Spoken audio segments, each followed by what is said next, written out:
আসসালামু আলাইকুম। প্রিয় দর্শক, অন্য মঞ্চের আলাপচারিতায় আপনাদের সকলকে আমন্ত্রণ জানাচ্ছি। আওয়ামী লীগের সুযোগ নাই নির্বাচনে অংশগ্রহণের, কিন্তু সত্যি কি এটা সম্ভব? মানুষ কি বলে, দেশের পরিস্থিতি কি বলে, খোদ সরকারই বা কি এরকম বিশ্বাস করে যে আওয়ামী লীগ ছাড়া তারা একটি নির্বাচন করে ফেলবে? 1996 সালের 15ই ফেব্রুয়ারির কথা চিন্তা করি। বিএনপি একতরফা নির্বাচনকে যদি স্মরণ করেন, তবে দেখবেন খালেদা জিয়ার সেই সংসদ টিকে ছিল মাত্র 12 দিন। বিএনপির মতো এত বড় একটা শক্তিশালী দল যদি না পারে, তবে কি উড়ে এসে জুড়ে বসা এই ইউনূস মহাজন পারবেন ভেবেছেন? সম্ভব নয়। নির্বাচনকালীন সরকারের প্রধান যেই হোক না কেন, ডক্টর ইউনূস যে হবেন না সেটা নিশ্চিত।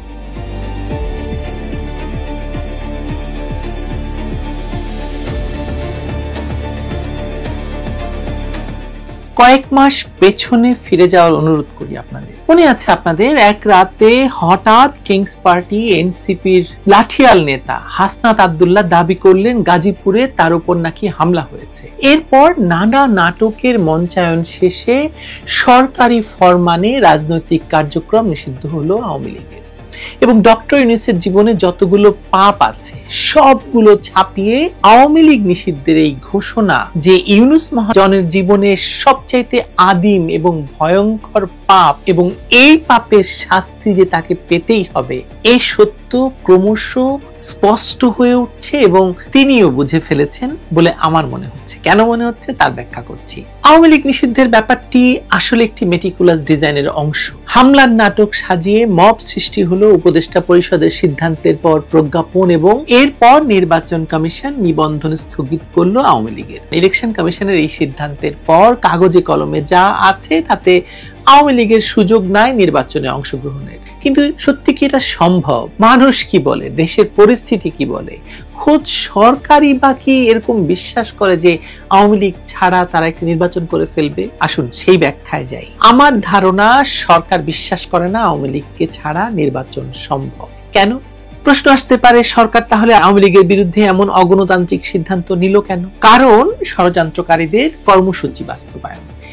এই যে ইউনূসের ইন্টেরিম সরকার, সেখানে যারাই আছে তারা নিজেরাই ষড়যন্ত্রী, তাদের পেছনে আছে আরো অনেকেই। এটা মূলত একটা প্রজেক্ট, এবং ডক্টর মোহাম্মদ ইউনূস মহাজন হিসেবে খুলে বসেছেন একটি দোকান। তিনি এর অংশ হয়েছেন মূলত আর্থিক সুবিধা পেতে। আপনারা জানেন তিনি কি আর্থিক সুবিধা পেয়েছেন এরই মধ্যে? যদি মনে না থাকে তবু আবার বলি। ক্ষমতা দখলের পর ব্যক্তিগত সাজা এবং মামলা বাতিল করেছেন, নিজের 666 কোটি টাকা কর্মমুকুব করেছেন, গ্রামীণের কর অব্যাহতি পেয়েছেন, সরকারি প্রতিষ্ঠান গ্রামীণ ব্যাংক থেকে সরকারের শেয়ার 35% থেকে 10% নামিয়ে এনেছেন, গ্রামীণের নামে ভার্সিটি পেয়েছেন, গ্রামীণ ফোনের মালিকানায় টেলিকম বিজনেস পেয়েছেন, মোবাইল ফোন ফাইন্যান্সিয়াল সার্ভিস সমাধানের অনুমোদন পেয়েছেন, আরো আছে, আরো অনেক আছে। ডিপ স্টেটের নাম তো আমরা সবাই জানি। এরা সব লোভীকে জড়ো করেছে আর্থিক লাভালাভের হিসাব দেখিয়ে, আওয়ামী লীগকে ক্ষমতা থেকে হটিয়ে এরপর নিজেদের উদ্দেশ্য হাসিলের মতো তারা তাই এখন আসলে উদ্দেশ্য হাসিল করে বেড়াচ্ছেন সবাই। ফিরে আসি আওয়ামী লীগ এবং নির্বাচন নিয়ে। আপনার কি বিশ্বাস হয় আওয়ামী লীগকে বাইরে রেখে নির্বাচন সম্ভব? ইতিহাস কি বলে?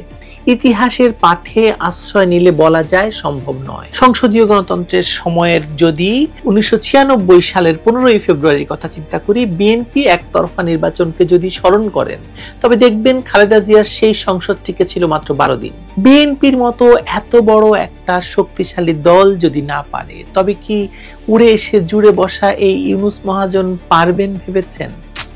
সম্ভব নয়।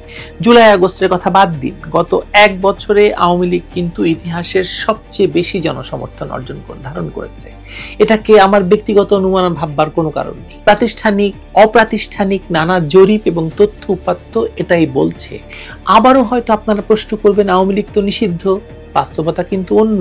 দেশের রাজনীতি, আন্তর্জাতিক রাজনীতি এখন আওয়ামী লীগের প্রতিকূলে নয়। দিন যত যাচ্ছে তত বেশি কোণঠাসা হয়ে পড়ছে ইউনূস মহাজনের ইন্টেরিম গভর্নমেন্ট। অর্থাৎ ইউনূস তার আদি পাপের শাস্তি ক্রমশ এগিয়ে নিয়ে আসছেন। যে কথা বলছি, যে আন্তর্জাতিক রাজনীতি এখন আওয়ামী লীগের অনুকূলেই আছে, এবং সেটার প্রমাণ আপনারা পাবেন কিছুদিনের ভেতরে।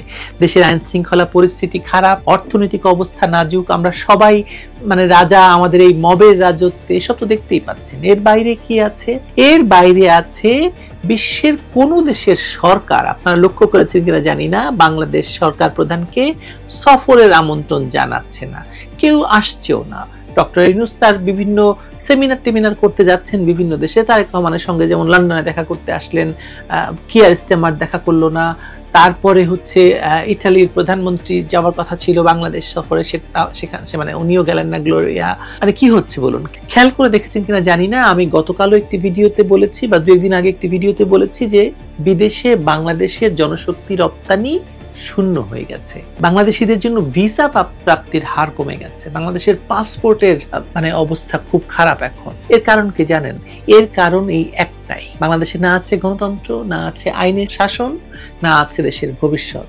তাহলে কি মুক্তি নাই আমাদের? প্রশ্ন জাগে না আপনাদের? জাগে নিশ্চয়ই। মুক্তির পথ আপনিও জানেন, আমিও জানি, সবাই জানে। মুক্তির পথ একটি নির্বাচিত সরকার। নির্বাচিত সরকার আসবে কিভাবে? নিয়মতান্ত্রিক পথে, ইনক্লুসিভ ইলেকশনের মাধ্যমে, যে কথা আমি গতকালকের ভিডিওতে বলেছি।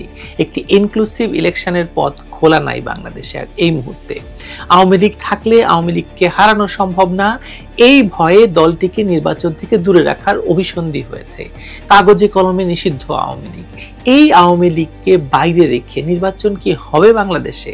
শুরুতেই যে প্রশ্ন করেছি, আমি বিশ্বাস করি হবে না, এবং আমার যে ক্যালকুলেশন, রাজনৈতিক যতটুকু বিশ্লেষণ আমি করতে পারি, তাতে মনে হয় যে এটা হবে না, একদমই হওয়ার সম্ভাবনা শূন্য। গত বছরের 5 আগস্টের ক্ষমতা দখলের পর অনেকের ভাষায় বালকদের আবদারে আওয়ামী লীগের রাজনৈতিক কার্যক্রম এখন নিষিদ্ধ। আওয়ামী বিরোধীরা এ নিয়ে বানরের মতো লাফাচ্ছে, কিন্তু কাল হয়ে গেছে এখন এই নিষিদ্ধ করাটাই, যেটাকে আমি ডক্টর ইউনূসের মহাপাপ বলছি, আদি পাপও নয়। এই নিষিদ্ধের পর আওয়ামী লীগ কোথায় হারিয়ে যাবে তা না হয়ে দলটি কিন্তু ইতিহাসের সবচেয়ে বেশি শক্তিশালী অবস্থানে চলে গেছে। এই অবস্থানটা কোথায় বলুন তো? এটা আসলে জনপরিসরে, আপনার কাছে। আওয়ামী লীগ এবং বঙ্গবন্ধুর প্রতি ভালোবাসার প্রকাশ গত 15ই আগস্টে দেশবাসী দেখিয়েছে। ফলে সরকারি চাপ এবং হুমকি উপেক্ষা করে সেদিন মুজিব বিস্ফোরণে কেঁপেছিল এই সামাজিক যোগাযোগ মাধ্যম। আরো আছে, ভুলে যাবেন না, ক্ষমতা হারালেও আওয়ামী লীগ কিন্তু সারা দেশে সমর্থন হারায়নি। 1 বছরে দেশ শাসনে এটা ইউনূস মহাজনের হাড়ে হাড়ে টের পেয়েছেন। তারা ঢাকা শহরকে ভেবেছে বাংলাদেশ, ঢাকা শহর তো শুধু বাংলাদেশ নয়। ফেব্রুয়ারিতে নির্বাচনের কথা বলছেন তারা। এই নির্বাচন কিন্তু আওয়ামী লীগ ছাড়া চাইলেও সম্ভব হবে না। যুক্তরাষ্ট্র বা ডিপ স্টেট কি চায় এটা মুখ্য নয়। ভারত, চীন, রাশিয়া এটা চাইবে না, চাইছেও না। মার্কিন শুল্ক নীতি সারা বিশ্বকে নাড়িয়ে দিয়েছে। মার্কিনীদের বাইরে যে শক্তিমান হয়ে উঠেছে, তারা এই অঞ্চলে শক্তিশালী নেতা চায়। তারা জানে, সবাই জানে, এখানে ইউনূস মহাজন নয়, শেখ হাসিনার বিরুদ্ধে শক্তিশালী ভয়েস হতে পারেন। ভারত, চীন এবং রাশিয়া জোট শক্তি বাড়াতে কাকে চাইবে বলুন? বাংলাদেশের সবার কেবলা এখন চীনের দিকে।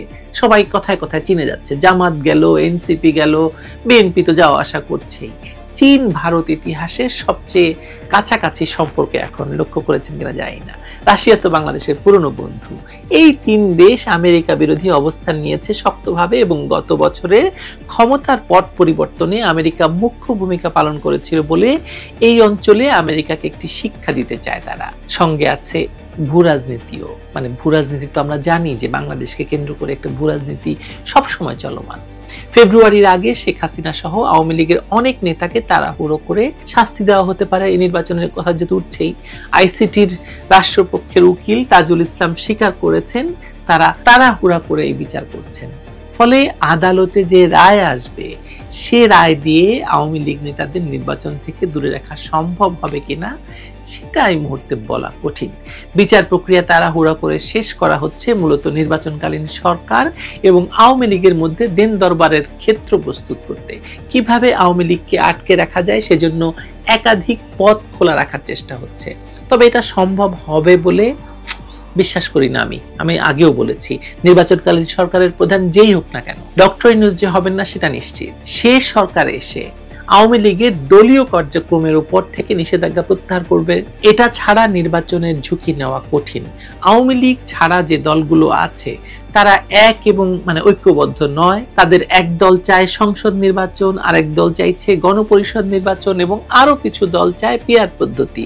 এদের সবাই আওয়ামী লীগ ঠেকাতে ঐক্যবদ্ধ থাকলেও নির্বাচন কেন্দ্রিক তাদের রাজনৈতিক কর্মসূচি অভিন্ন নয়। সে কারণে ডক্টর ইউনূস রাজনৈতিক দলগুলো নিয়ে যতই বৈঠক এবং ফটো সেশন করুন না কেন, যতই লালু ভুলু কালুদের তিনি ডাকুন না কেন, তার ভিশন মিশন দিয়ে রাজনৈতিক দলগুলো চালিত নয়। তারা আওয়ামী লীগের বিরুদ্ধে ঐক্যবদ্ধ থাকলেও নিজ স্থান ছাড়বে না।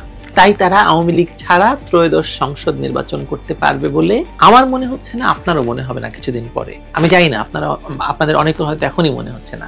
নির্বাচনকালীন যে সরকার আসতে পারে দেশে, তারা 3 দেশের পরামর্শে, রাশিয়া, চীন এবং ভারতের পরামর্শে আওয়ামী লীগের রাজনৈতিক কার্যক্রমের উপর থেকে নিষেধাজ্ঞা প্রত্যাহার করে নেওয়ার সিদ্ধান্ত কার্যকর করানোতেই সম্ভাবনাটা আমি দেখতে পাচ্ছি।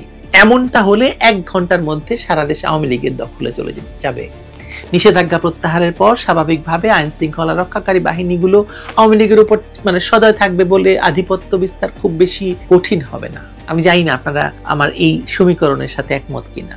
ত্রয়োদশ সংসদ নির্বাচন অন্তর্ভুক্তিমূলক হবে হবে হবে। বিএনপি, জামায়াত, এনসিপি এবং ধর্মীয় দলগুলো ভোটে একটা বাক্স দিতে পারে। আওয়ামী লীগের সঙ্গে থাকতে পারে জাতীয় পার্টি সহ মুক্তিযুদ্ধের পক্ষের শক্তিগুলো। অনেকেরই ধারণা আওয়ামী লীগ নাই ঢাকায়, অথচ বাস্তবতা হলো আগের নেতাকর্মীরা বাদেও সারা দেশের অন্তত 5 লাখ নেতাকর্মী প্রাণ বাঁচাতে এখন ঢাকায় আছে।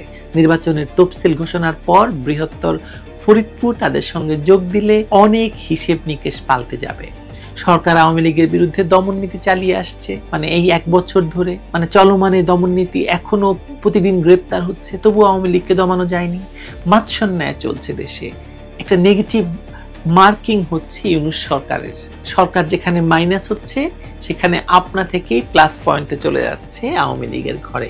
অপেক্ষা রাজনীতি করছে আওয়ামী লীগ। এটাও একটা কৌশল আওয়ামী লীগের। এই কৌশল এখনো পর্যন্ত কার্যকর। দেখুন না অপেক্ষার রাজনীতির মাধ্যমে সামনে কি অপেক্ষা করছে দেশের জন্য। আপনি অপেক্ষা করুন, আমি অপেক্ষা করি। ভালো থাকবেন।